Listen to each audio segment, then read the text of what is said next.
Welcome to Tactical Foul. I'm Kyle Grew. I'm your host, and this is our first edition of our Zoom series where we're going to showcase some of the best and brightest coaches in the area. And today, I'm privileged to introduce you all to Phil Moore. How you doing? Not bad. So, Phil, the first thing I want to do is obviously I want to kind of let everyone know about you. So, why don't you start with just what your roles right now are, the clubs that you're at, the teams that you have, things like that. I am currently the director on the girls' youth side of Tri-County Soccer for Nationals in the Saginaw Midland Bay City area. I work currently with the U12, U11 girls, so that's '08 girls, '09 girls, and the '09 boys as well. Awesome, awesome. So now I'm going to go back a little bit. I want to talk about where you started. So let's talk about kind of where you grew up, and then we'll go from there. I played my first level of recreational soccer in Livonia. Okay, I think it was called LYSC back then, and then played for Brighton Community Ed for a year before I started playing travel soccer with what was called Huron Valley Soccer. awesome. So how did you start getting into it? I mean, for a lot of people, there's a lot of different stories. Whether they're older siblings that play, you have your parents play, different things like that. What was it that got you into soccer? My siblings played. I have three older brothers and a younger sister, and all of my brothers played soccer. So it was really natural for me just to tag along. And I disliked other sports that I tried. So I tried the multi-sport thing. Terrible at basketball, and no offense to baseball players, but I could not stand still for certain portions of time at a young age. I appreciate the game now that I'm a little bit older, but soccer was just it was a lot of fun and it was exciting. Yeah, for sure. It's a lot more fast paced. There's a lot to it. Um, so you said your older brothers played. How is it something that got passed down? Was it from your parents, or was it just popular in the area that you grew up in? It was definitely huge in Livonia, um, and moving from Livonia to Brighton, it was really odd that soccer wasn't as popular in Brighton. So when my family moved from Livonia to Brighton, all we wanted to do was soccer, and there were plenty of other sports in that town that were primary as opposed to soccer. So that's kind of what led a group of dads to make a jump into more of a select kind of club. But that was primarily it. It was going from Livonia to Brighton. Livonia was always has been kind of the Michigan soccer hub of the state, and then the vibe in Brighton was fun, but I wanted a little bit more than that, and I was happy to get out of the rec scene fairly early. Awesome. So obviously you started from a young age playing. Your brothers played. What kind of other influences besides your brothers did you have in soccer? Maybe players or other players besides your brothers or things like that. I I don't know how I discovered him. Probably through my siblings, but Pele, the bicycle, and that was just crazy impressive. And then when I learned of the World Cup, the concept of countries playing one another for a for a championship, it seemed just as or more exciting than the Olympics, and it just felt really natural. It was a worldly game, and it was becoming really popular in the United States. And I have to, I guess I'll back up a little bit. I was always really excited about hockey, Okay. and I could see, even at a younger age, I could see a lot of similarities between portions of soccer and hockey. Awesome. So you're talking about the World Cup. Uh, I guess I'll ask, what was the first World Cup that you can remember really kind of getting into? Uh, I would love to say it was one of the ones that United States was in. I remember Tony Miola. He was a goalkeeper. But I certainly remember literally watching as many games as I could when the World Cup was in the United States. Okay. Was that 94, I think. 94. Yep. Yep. And then I do remember an idea from my siblings. There was like a West Germany, East Germany World Cup match at some point. That was prior to '94, but I would say it had to be the U.S. team. And then when it came to the United States, I was in. I watched so many Right. of those games. It was fun. I remember being a fan from that moment on. Awesome. Awesome. So I want to transition a little bit. You said you got to get out of the rec scene pretty early. What was club soccer like for you, and how, walk us through all the clubs that you were at? I was happy to stay at the same club from I think U11 to U19. Oh, wow. Had an opportunity to go to a different club, but I didn't make the team, and that was fine. Um, but I played at Huron Valley for forever, and the most exciting thing for me when my first year was to be in the Little Caesars division, so to play in a league that was sponsored, so to say. But the competition was so different. I went from being what I thought I was a good attacker, and then you start playing different levels of competition, and you find that your role just isn't maybe the job that you want it to be. You have to do what the coach wants you to do and try to be a team player, and that was probably the biggest difference. Was it wasn't all about orange slices at halftime. It was now, you're playing for a purpose, and even though it's supposed to be fun, you're also playing to win. And that was the biggest thing that I really enjoyed, because now I could be very task oriented in a sport that I enjoyed. Absolutely. And so this is kind of interesting to me, because I know, obviously, being coaches, I know, and I don't like to think that it's been that long since I was in club. Like, the differences, even back, I guess 7 years ago to now, are drastic. What are the differences that you see from back when you were playing in club to now when you're coaching? There are All the players are much better trained. The coaches are a majority of professional coaches that have licensing. Okay. I think when I was playing, so I was born in '82, and a majority of the coaches were learning as they went along, and it was the most elite clubs that had the professionalized coaches, and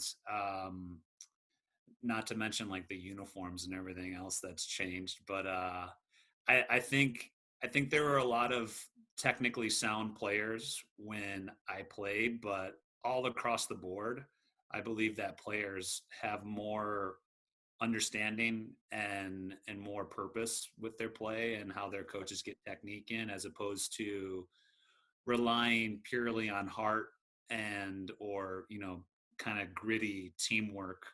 It's a cleaner, more technical game, I would say now. So I guess, where do you think you really attribute that to? Would it be just the ability to get the knowledge easier, or maybe is it the introduction of, you know, the European game into more homes? What would you say is, like, probably the leading factor and why that's the way with these kids now? I think there's definitely an element of the sport growing itself, Okay. because of the European or South American influence, um, and I think there were plenty of I can't even remember what the league. It was like a arena league soccer. There Yeah, there yeah. was a portion of the United States where they had a professional league, and I think a lot of foreigners at the time stuck around here in the United States and started to coach in various parts of the country. So you had a lot of clubs throughout our nation start with really ambitious former pros that found their level of experience in a different part of the world. And the not to go back again, but the World Cup itself being in the United States, that that created a lot of influence as to Right. how the game can be played in so many different ways with so many different types of cultures. Awesome. Yeah, yeah, for sure. Um, so I want to kind of move on a little bit and ask you, you know, obviously you're in the coaching world. I mean, it's your career. It's, I think for a lot of us who do it full time, it's kind of your life. Um, so back then, when you were, in your younger years, high school, was it something that you knew that you would be in going forward? No, not at all, actually. I was pretty bound and determined to finish high school and not explore soccer. Okay. Um, I didn't have necessarily any early inklings or hopes in being a coach.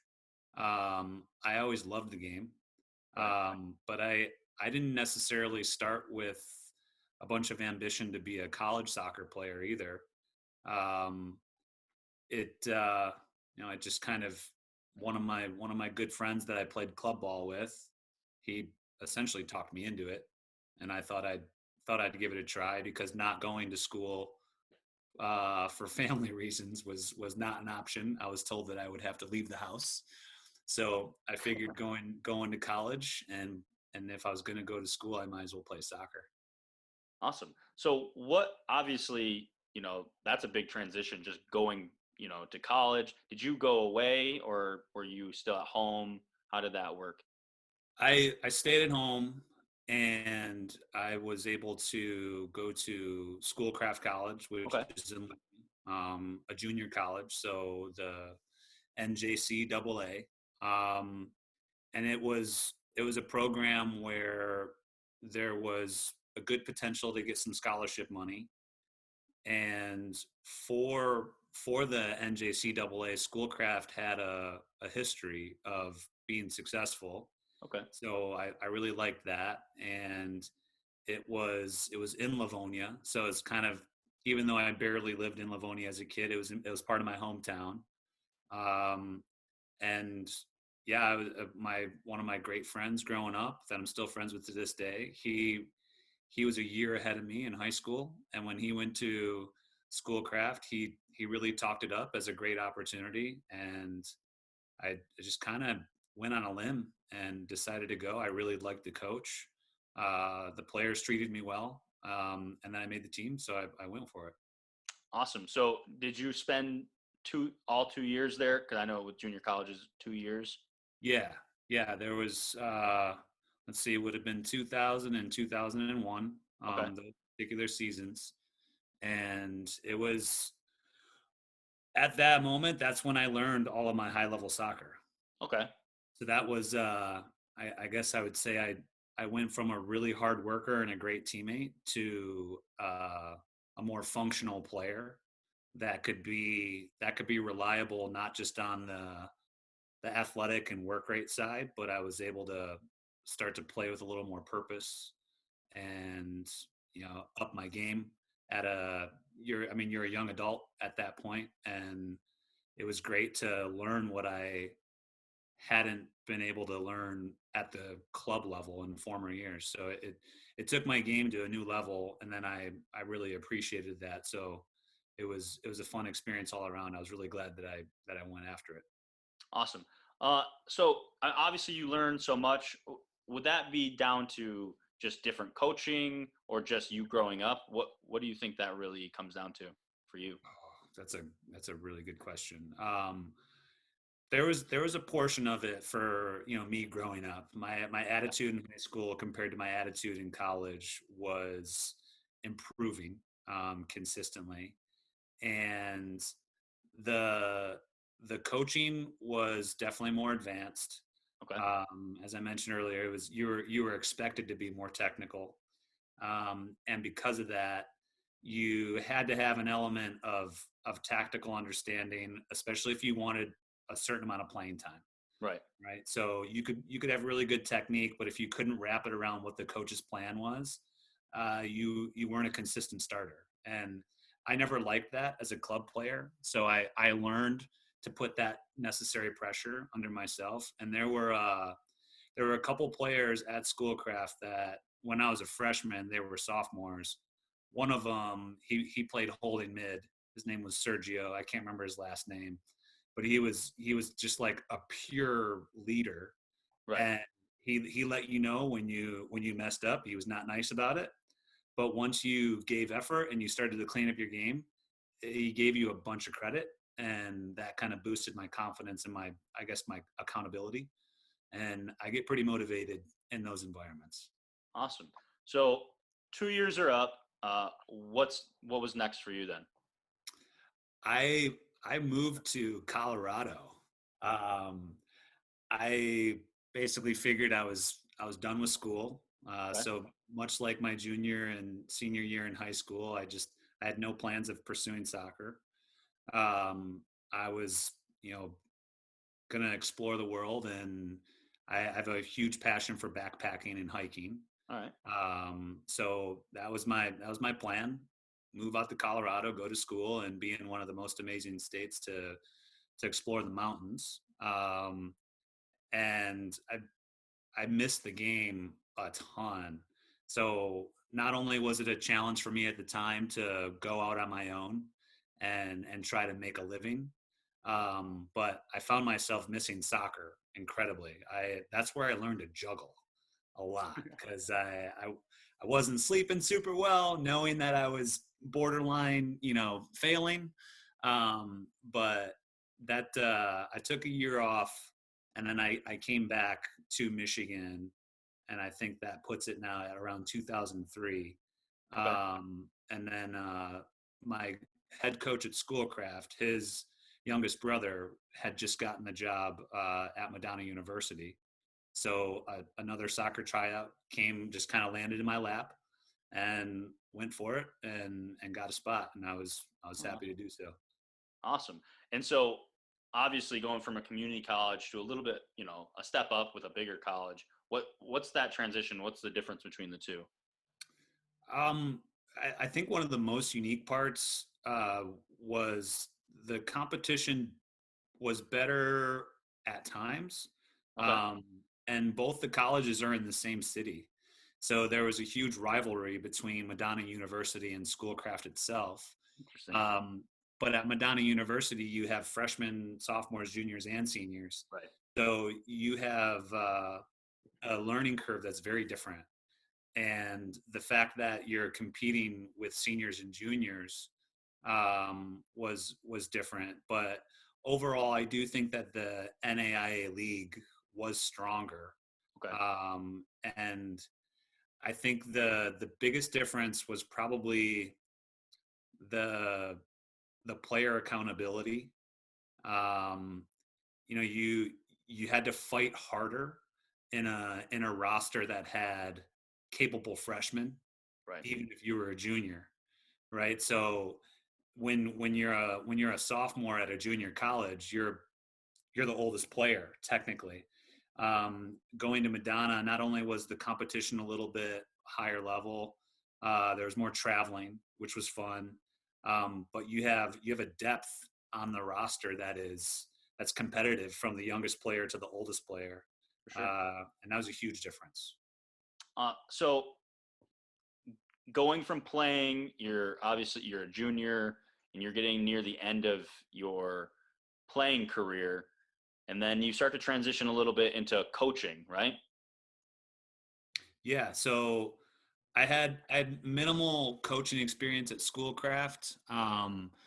The head coach there, Dominic Cicluna, he got me into quite a few training opportunities, Okay. and it was the time before cell phones. I would basically be told to show up to a particular field for a certain club and ask the coach, "Hey, what would you like me to work on with the kids today?" And I would take the topic and run with it. It was a lot, kind of learn on the fly, um, but I was also going after an education major at the Okay. time, so I used the best of both worlds to make things happen. But then at Madonna, Tino Cicluna, Grunthik Chatterjee, they were starting their club out in the Rochester, Michigan area, and gave me a lot of opportunities, and that's I just kind of took off and ran with it. That's where my coaching became basically full time. Okay. And so from there, obviously, probably didn't realize what it was going to turn into, but it turned into, your life, essentially. So walk us through some of that, getting into the coaching world, just some of the biggest lessons you've learned over your time. Yeah, I guess the biggest part was I always thought I wanted to coach 11v11. Okay. You start off coaching and you want to coach the real game, Yeah. um, and you learn pretty quickly, especially if there's other coaches ahead of you, that you kind of you take whatever your role is. Hmm. Um, and what I thought was one of the best parts about my early years in coaching was being mentored. You think you have a certain idea of how you want to coach the game or what you should or shouldn't do with players, and there's so many ways to approach a team, or approach a game itself. And I think the best part about my early years of coaching was learning from other coaches, um, and also learning how to be a true leader, Yeah. because if you're too nice and you're too soft, you can't be hard on kids on game day. And if you're too hard and too gung-ho, you lack in motivating the kids. Right. And when you're a young coach, you're 19 or 20.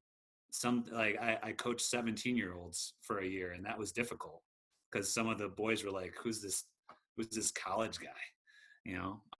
But learning from other people and learning how to enjoy it and be flexible was probably the best part of those early years. Awesome. Awesome. What are some of the successes you had, or maybe some of the things that in your career that you've done or have happened that you've been most proud of? uh I remember my first couple teams pretty well. Okay.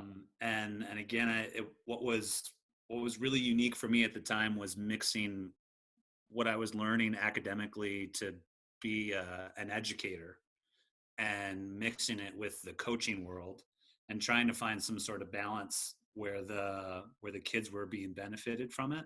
Yeah. And I guess one really unique thing was, a group of parents knew that I was going after an education degree, and after coaching their kids for 2 years, they all made a letter of recommendation for me, Oh which wow. was really awesome. So that was inspiring. And then as I got further along, starting to take licensing was helpful. That was eye opening. It was good to continue to expand the education side of it. Um, and then I think just knowing that. Knowing that you're making an impact on kids, that was probably the biggest lesson to learn. How many parents actually come up and say, hey, you know what, can you tell my son to clean his room? Yeah, because I think they'll listen to you. And it's all a friendly joke, but um being a coach is, it's a different type of leadership, and it's pretty cool to have younger players that love the game look up to you in a way that you couldn't even imagine, Yeah. right? Yeah. It's really, one, it's surprising and scary, but at the same time, it's just as like like you said, it's inspiring. It's like, yeah, I'm actually making an impact on children. Who would have thought? Yeah, for sure. um, so the last little thing of this part that I want to do, I want to kind of pick your brain a little bit on your philosophy. If there's a certain style of play that you try to put on every team, or if it's a team by team basis, that kind of thing. it's it's a little bit team by team, Okay. especially later in my coaching career, where you start to really learn how strong your team is athletically, because they can be as technical as the best player ever, but maybe you don't have that speedy player or that strong player. So the technique gets kind of not compromised, but it gets muted out by the opponents. Right. So I think after 5, 6 years of coaching, where I didn't necessarily focus on having an approach, my approach very quickly became a well-rounded player, right? So a player that can be right and left-footed. They can use the inside, outside of their foot. They can play short. They can play long. Um, and by being well-rounded, I could move them around to certain spaces where maybe they would make more of an impact in a particular type of game. Um, Along with that, I had always tried to focus on it's not about you, it's about the 11 kids or the 9 kids or the 7 kids that are on the field. So being very team oriented and trying to build competent players is what I would say. Players that Sure. when they move along to another coach, that coach can do as much as they want with that particular player, and that player is capable of accomplishing a lot of tasks. Awesome. No, that's good stuff. I mean, all teams are different, right? And you just gotta kind of do what you can. So, I mean, it's really you focus less on the team and more on the individuals, which is, I think, from what you're talking about. When it goes from 11v11, where I think it's way more important to focus on the team, and you have less of a chance to focus on individuals. It's like you talked about. You enjoy the younger ages because the focus really is on individual play for sure. For sure. So, um, so the next little part that I want to go for is we're going to completely change this up. We've got to know a little bit about you, and everything, but I want to throw some. First, we're going to throw some words at you. So do a little word association. Okay. I'm going to say a word, and you just give a quick little, description, or even one word answers. Doesn't matter. I'm just going to run Okay. through a few, and then we'll go on. Okay. Yeah, you got it. All right. Right. Soccer, Fun. music, Love. running, Simple. pets, Gotta have one. tofu, Gross. chocolate, Yes, please. sour candy, No thanks. licorice, Yuck. Lionel Messi, Better than Ronaldo. Maradona, Shoulda, woulda, coulda been a better example for everybody. holidays, Necessary. vacation, Absolutely. Star Wars, Original 3. keeping up with the Kardashians, Who are they? Billie Eilish, Say that one again, please. Billie Eilish, Don't know him. Slash, Best guitar player ever. baseball, No thanks. American football, What is that? Cristiano Ronaldo, Pretty boy. Rude Hullet. Give me more of them. All right, awesome. All right, so now we're gonna do one other fun. thing, a little bit of this or that, and I'm gonna throw in some different little questions for you. Okay? Okay. We're just gonna keep firing away. All right. Cool. New York or LA? Neither. I knew it. Peanuts or cashews? Peanuts. All right. Beach or mountain? Mountains. All right. Tacos or hamburgers? Tacos. All right. Black licorice or red licorice? I don't really like either, but red. All right. Board or video games? Bored. All right. Calls or texts? Calls. Kanye or Taylor Swift? Oh man. Come on, Taylor Swift's way hotter. Taylor Swift. All right. Take the L or flossing? Flossing? Oh God, the kids are gonna roast you for this one. You know that, right? All right. So I'm gonna get. These are the next ones. Start, sit, or get rid of. All right. And I'm gonna give you some names, and you're gonna start Oh, them, sit them, or cut them. Got it? cool. Yeah, fun. Messi, Ronaldo, Maradona. So I go Messi starts, um, Maradona, get rid of him. Ronaldo sub. All right. Rude Hullet, Patrick Vieira, Zinedine Zidane. I know. Zinedine Zidane starts. Rude Hullet subs in, and I'm embarrassed to say, but I don't know the other guy, so he's gone. All right. Scholes, Gerard, or Lampard. Like one of the three, or I do the same thing. Yeah, same thing. Same thing. Skull starts. Oh, man. Lampard subs in, and I've already forgotten the other guy. You're cutting Steven Gerrard. I love it. I absolutely love it. Oh man, All he's right. So this is a little new school for the younger people listening, okay? okay. Mbappe, Jaden Sancho, or Holland? Mbappe. You're going to start Mbappe? Yeah, he's got crazy energy. The other guys, I would just flip a coin. Love that. All right. So this is the last Sorry, soccer people. last this is for the coaches. We really need to know this. Okay. This is a this or that. Sir Alex Ferguson or Pep Guardiola? Pep Guardiola.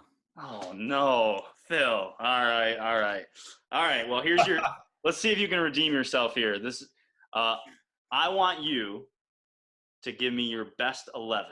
The best 11 out of any players. You can choose any players. Okay. Neuer's the goalkeeper. Okay. Julio and Terry center backs. Maldini left back. Philip Lahm right back. Definitely want Gattuso holding center mid. Just destroying stuff. For sure. Pirlo and Zidane playing more like attacking centers, and then I'd say Mueller as a target or a center forward. Cavani on the right and Messi on the left, knowing that he's gonna probably squeeze in and leave room for Maldini to fly up. And now I've got 4 killer center mids. All right, fair enough. Fair enough. I can't hate on it. I mean, maybe a few, but not as much as I'm going to hate on the Sir Alex Ferguson not being the top choice. All right, so here's how we're going to wrap this up. I have 5 trivia questions for you, but I made sure that I made them, at least for you. You don't have a team that you are associated with, but you love music and you love soccer. So every single question is related to music and soccer at the same time. All right. Oh, this is fun. Okay, cool. All right. So here's the first one. Which Bob Marley song do Ajax use as their anthem?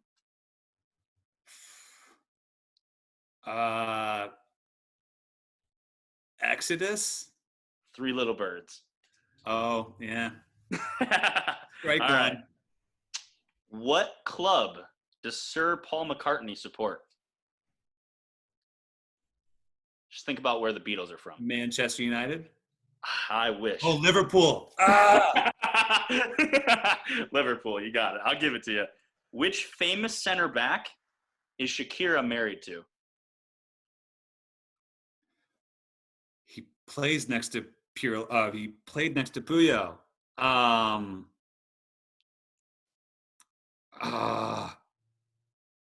can't remember. He's Spanish. He played right next to him. He plays for Real Madrid. Other side of the divide there. Plays for Barcelona. Barcelona, yeah. I Giving can't up? remember. PK. You got it, PK. Yeah. Oh, yeah. All right. Which former Manchester United great was nicknamed El Beatle after the way that he looked like the Beatles and also his party style? I had to get some hard ones in there for you. Man, I don't. This isn't right, but Rooney. No, George Best. A little way Yeah, farther back. I don't That's know. all right. That's all right. All right. Last question. Last question. All Which right. coach's philosophy is better known as heavy metal football? Um, slash call. Sorry, my dog's. No, you're all right. Heavy metal football. Uh, Current man. He's a current manager. Pretty high profile one as well. um, the guy who's at Tottenham right now, parking the bus, heavy metal. I don't know. No, it's Jurgen Klopp at Liverpool. Oh, Jurgen yeah, he Klopp. should have stayed in Germany, but that's all I totally agree. I couldn't agree more. Um, that's all I have. Is there anything else that you want to say? Just let everybody know about.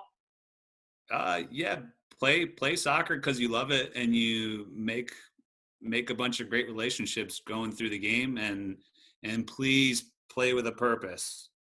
Don't just be a runner. Play with your technique and listen to your coach. Awesome, awesome. Well, guys, this has been Tactical Foul. I'm Kyle Grew. This has been Phil Moore, and we look forward to seeing you next time. Thanks, guys. Thanks, Kyle.